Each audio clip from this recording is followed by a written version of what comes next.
A girl picked up a forgotten bag in the subway, and it changed her life. Hi everyone! Before we get into today's video, I need your help.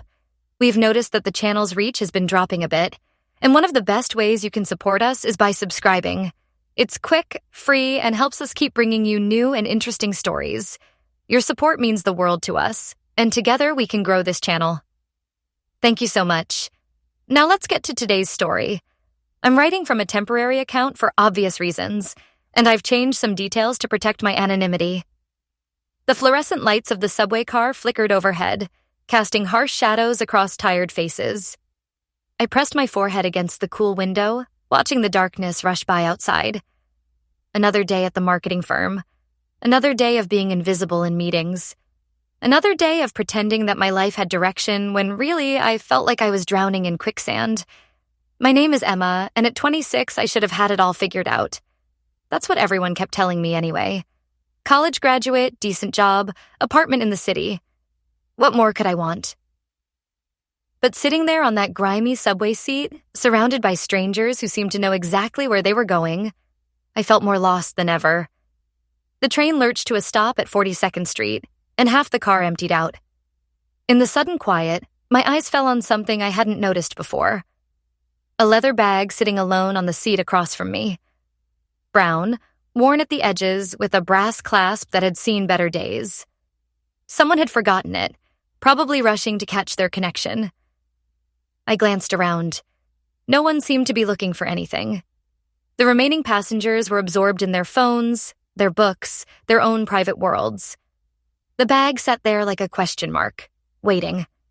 My first instinct was to ignore it. New York City Rule 1, mind your own business. But something about it tugged at me. Maybe it was the careful way someone had arranged the strap, or the small charm hanging from the zipper. A silver bird with outstretched wings. It looked loved.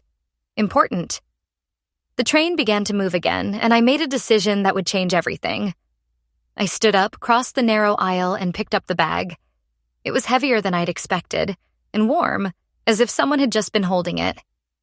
The leather was soft under my fingers, and up close I could see it was expensive. The kind of thing I could never afford on my salary. Guilt prickled at the back of my mind. Someone was probably panicking right now, realizing their bag was gone. When I got home to my studio apartment in Queens, I set the bag on my kitchen table and stared at it. The rational thing would be to turn it in to the police or the MTA lost and found. But something held me back. Curiosity, maybe, or just the first interesting thing that had happened to me in months. I told myself I was just looking for identification, a way to return it to its owner. That's all. The brass clasp opened with a soft click, and I peered inside. The first thing I saw was a wallet, black leather, well worn. I opened it carefully, feeling like a thief even though my intentions were good. The driver's license made my heart skip. Margaret Chen, 1947, Maple Street, Brooklyn, born March 15th, 1952. She was 71 years old. The photo showed an Asian woman with kind eyes and silver hair pulled back in a neat bun. She looked like someone's grandmother, someone who made soup when you were sick and remembered your birthday every year. But it was what I found next that made me forget about simply returning the bag. Underneath the wallet was a manila envelope thick with papers. My hands shook as I opened it. Inside were documents that made no sense at first. Legal papers, bank statements, and at the very bottom, a birth certificate that made me drop everything. The certificate was old, yellowed at the edges. The name on it was Emma Louise Hartley. My name, my birthday, my parents' names. But that was impossible. I had my birth certificate,